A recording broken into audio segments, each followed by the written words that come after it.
大家好，欢迎收看我们的频道。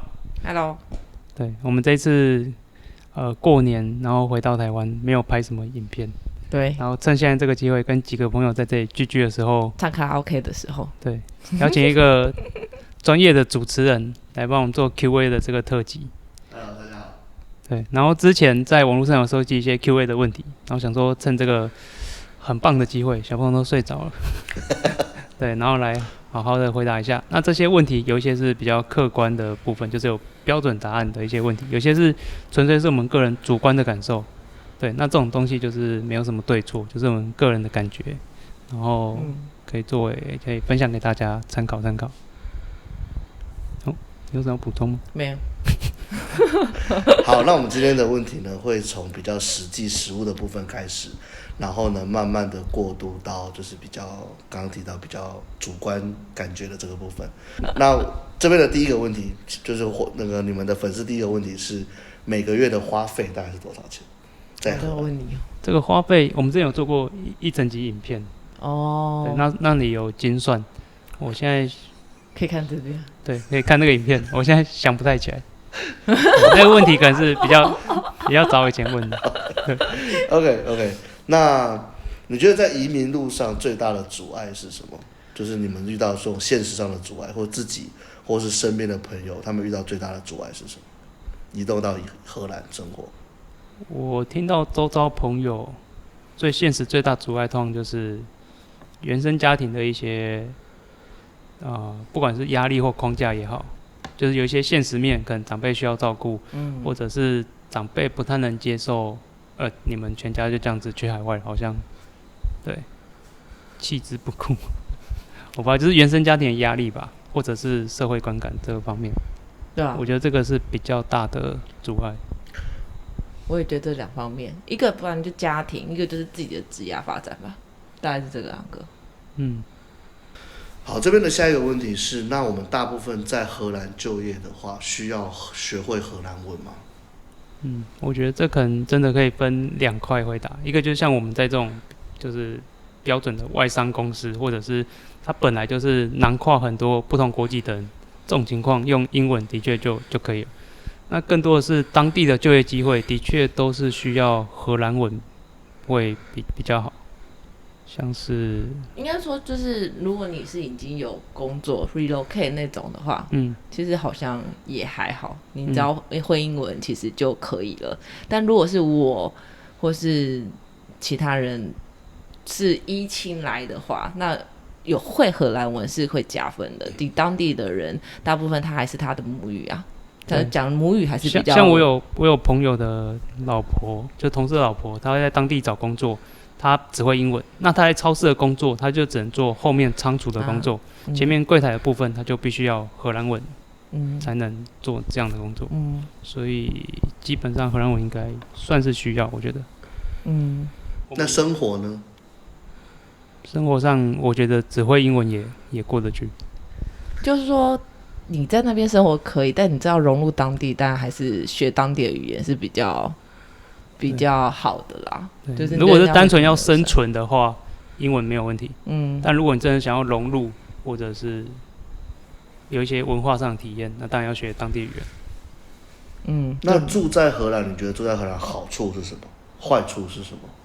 那物价跟薪水比，你觉得有比台湾好吗？如果物价薪水比的话，那我先回答物价薪水比，因为这个问题相对简单一点。物价薪水比，在台湾可能过得会更优渥，因为荷兰的那个税很高嘛，所以税后薪资荷兰跟台湾现在我觉得没有差那么多，甚至台湾可能更高。那荷兰的物价又很高，所以以这样的角度来说，在台湾可能会过得更优渥一点，这种感觉。对，但是这件事情是撇除房价，荷兰的房子比较便宜。对。那撇开其他生活的条件，应该是台湾会过得比较优渥。可住在荷兰的好处是什么？坏处是什么？好处我第一个想到最大的好处就是人口密度这件事情，就是台湾真的太挤了。荷兰跟台湾的面积一样大，但是荷兰没有山，光是这件事情，对，你就会想那个人口比较均匀的分布，然后就是住起来比较自在。就是在台湾有一种感觉，就是无时无刻都在排队。就是你出门可能塞车，然后塞车到一个卖场排队要进停车场，然后进了停车场你要去吃东西也要再排队，然后进哪里也要再排队，就是好像花很多时间在排队。那在荷兰的感受就是很明显，我真的觉得花在等待的时间好像比较少了。我已经忘记题目是什么了。坏处。好处荷兰的好处跟坏处。我觉得坏处就是很不方便吧。就是你要出去，大概过8点之后就没商店开了，所以你的东西你都要先预想到，你今天到明天早上你可能遇到什么样子，食材不够，早餐要帮我们带点心、香蕉什么的没了，又不能到 7 去买。对，我觉得你跟我讲的是同一件事情，就是人口密度低的好处就是都不用排队，很自由。那坏处就是它因为人口密度太低，它没有办法去维持这些商店的营运，这个产业，所以就会变得比较不方便。对啊，就是一体两面的事情。对，还有字都看不懂，我觉得啦。对，语言是坏处嘛？对，就是困难因为其实下意识会想说，荷文大不了用 Google 翻译。但是其实它翻译出来的东西你是看不太懂的，像说它沙发，它翻译成就是银行，因为它的荷文就叫 bank， 这我不知道发音是不是这样，但是它的字就是这样拼，所以你用翻译出来的东西，你就是会变银行。可是你如果是你不知道这个单字的话，你会很困惑，那到底是什么东西？我觉得翻译最惨的是在那个商店广告 DM 上面，它那个 slogan。就那种slogan直翻都是完全你不知道在说什么。就跟我们去路上看到假崩，可能你就知道这可能是便当店。可是如果他们是用荷文这种谐音梗的话，你会不知道那家店到底在干嘛。类似像这种情况，我会觉得很困扰。就是这不是你学好荷文就有用的，对，我觉得啦。对啊。那如果想在荷兰找房子的话，在台湾就找好比较好，还是到荷兰再找比较好？这个问题我们刚好拍过这个影片。对啊。那就是这个问题很简单，就是它没有标准答案。就是它很看你个人的自由资金状况啊，或者是你在那里有没有足够的人，或者你熟不熟悉那个环境，这些都有关系。所以对每一个个案来说，都不一样的选择吧，应该这样说。好，那如果我们从台湾到荷兰有一个免费海运的机会的话，你们有没有推荐一定要从台湾带什么东西到荷兰？你要先说吗？我很明确。那你先说。就是中文绘本，因为我们家有小朋友啊。中文你还是你自己也看得懂，所以你才可以读给他听。那你也会希望他至少就是会看一些中文等等啊，这不是梦，这是叫理想状态。但是最主要就是因为像好推崇什么亲子共读，所以你总是你自己也看得懂，你才能读给他听，大概是这样子。所以就中文绘本。对，因为书你用空运、托运成本高，很重。对啊，不好带。然后那边买不到。又可以，只是比较贵而已。对啊。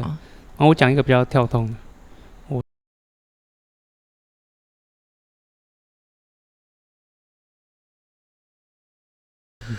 OK， 那荷兰跟台湾小学在教育理念上，就是他们就是荷兰的小学，它跟台湾相比有什么特别的地方，或者是说，就是你们觉得特别印象深刻，就是小学的规则啊，他们的教学理念啊，或者是说他们社团活动之类的，有没有跟台湾很不一样的地方？我觉得最大不同就是我们到现在不知道他们小学的在干嘛，在干嘛。我们大概知道他整个作息，但我们不知道实际上他们学了什么，应该这么说。对，因为他们也没有回家作业，然后可能一直到8年级都是这个状态，或者只有鲜少的回家作业。所以最大不同就是父母不太知道小学在教什么。我觉得有可能是我们现在所遇到的我们自己家里的状况是小朋友还小，像低年级。那我不知道等到高一点会不会好一点，就会知道有一些事情，有一些功课或什么的，我不知道啦。对。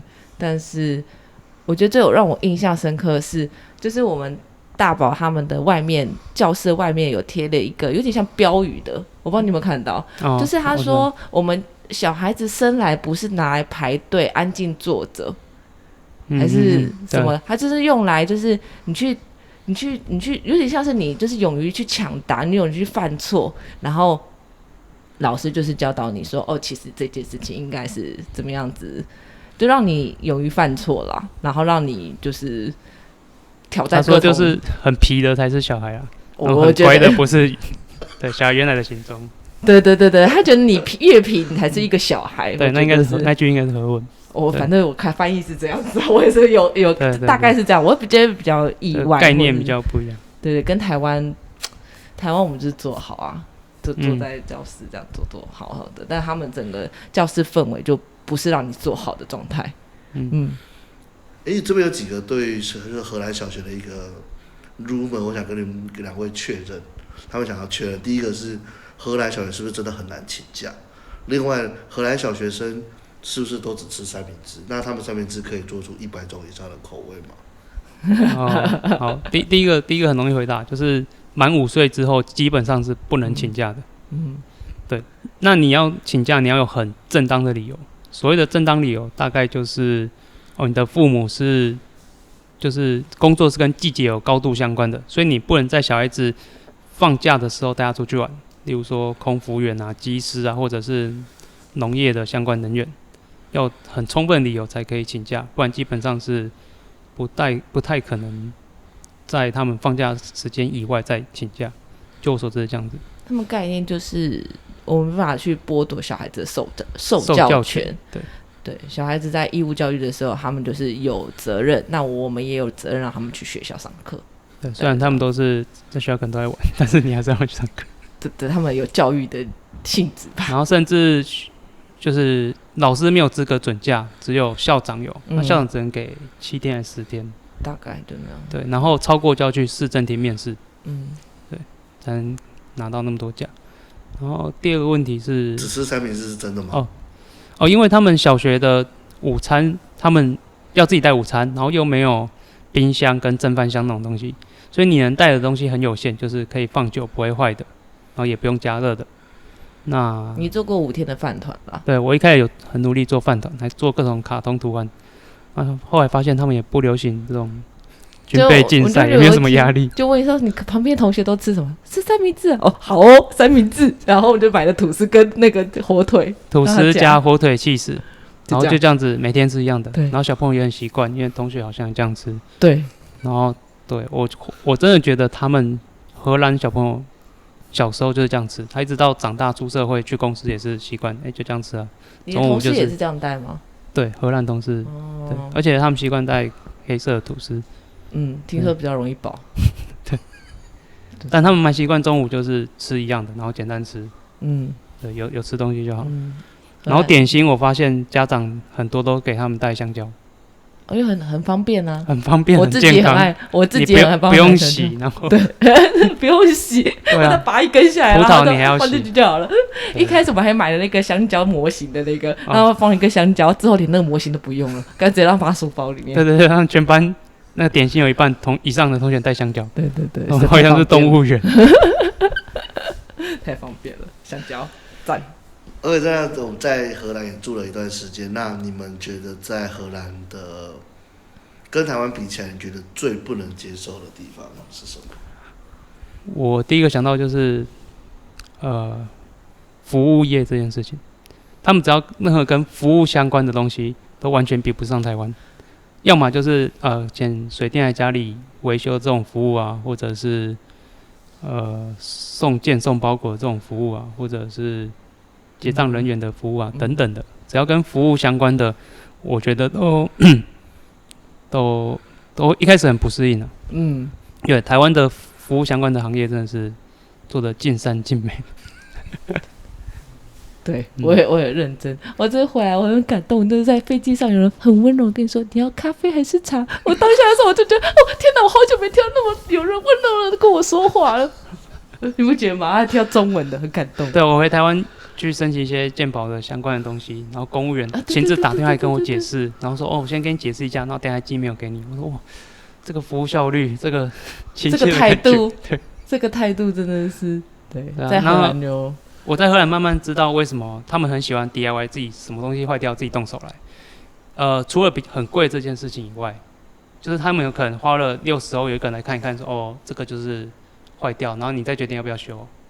就下一次，对，下一次，然后另外算钱，然后来看一看就是收固定的钱。嗯，对，一个是钱很贵的原因，另外一个是很常听到来修，然后要么就是一直改时间，就是很难约到，要么就是他说他也来，然后其实根本就 no show， 然后或者是服务很差，就是来了一次没有办法修好，2次没有办法修好，然后整个工程就延宕在那边。我觉得服务真的是很多状况。所以他们就宁愿干脆我自己研究一下自己来。我觉得一直印象深刻是我们那时候去 IKEA， 然后买了床组，然后他特别加了那个组装服务，很贵哦，超级贵。然后他没来，跟我们先改了时间，他改了7次的时间。我还说算了算了，我自己煮。对，我们还是自己煮床帮我们睡哪？对，我觉得那时候真的是那时候就第一次体验到欧洲的荷兰的服务是什么回事？那现在慢慢习惯了，就是期待比较就不会太高，就不会受到伤害。那习惯之后，你觉得荷兰跟台湾比，就它有什么地方是很棒的，你很喜欢的？我先说，我觉得就是生活步调真的比较慢，然后也因为人口密度低这件事情，我觉得生活上更自由跟弹性吧。就例如说，我假日要出去玩，然后我可能早上还决定，我就开车全家就去，不会去担心说那里是人很多啊，塞车啊，我是不是要先安排各种的交通工具嘛什么的。我单纯是觉得生活步调比较慢，然后比较有生活在当下的那个感觉。我觉得我讲的有点像你说的那概念，我觉得就是生活跟工作你可以达到一个你会比较有那种就是你理想中你工作跟生活的平衡点。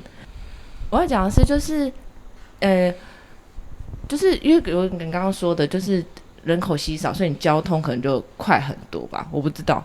就是你下完班之后，像在台湾的时候，我们下完班之后就是赶回家接小朋友，所以你即使再怎么早下班，你因为车子塞车或是交通的话，你大概也花了你5点半下班好了，你可能回到家接到小孩已经6点半了，你可能弄个晚餐7点8点弄他们上床睡觉就已经9点多了，类似这种时间。可是在荷兰的话，我不知道是因为车子让你们可以比较早回到家吧，你大概6点前就可以回到家，然后我们是6点就可以吃饭，所以我们7点就可以开始弄上床睡觉，我们等于8点就是蛮多自己的me time时间了，就很多是除了你育儿，然后你生活的时间，这可能比较我们个人的经验啊，但不知道其他人是不是很多雷同或是怎样，就是感觉比较chill，对，感觉比较chill，生活步调比较慢，对啊，就不会每天都在赶时间的感觉，比较多生活品质在里面，对啊。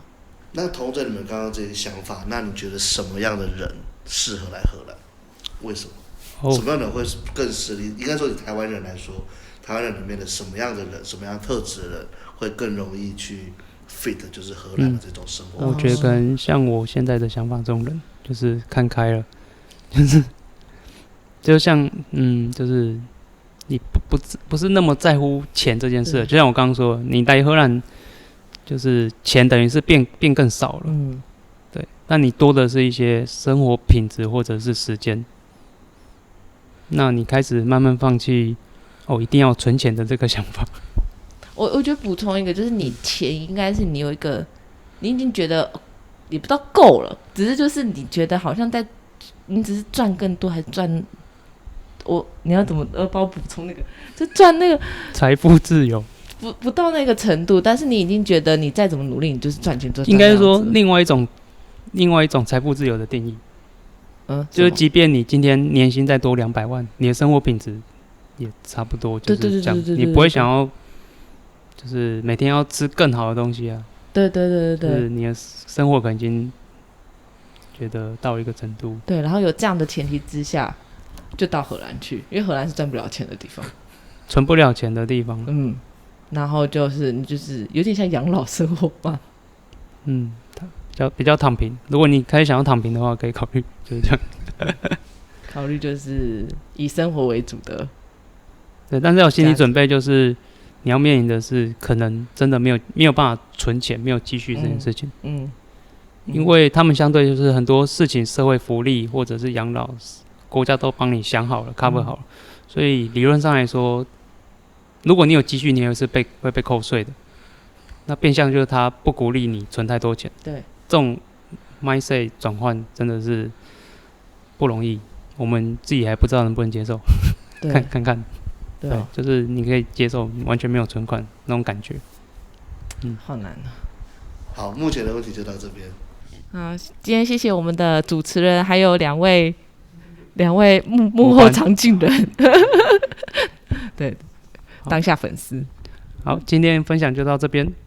那如果喜欢我们的话，就记得订阅、按赞、分享，开启小铃铛，拜拜。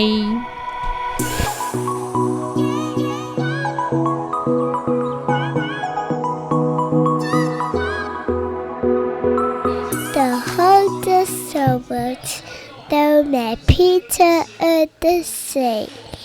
Dan henne juna bakke, de alle kinna meg. Sakke ved det havet, det hunde og am.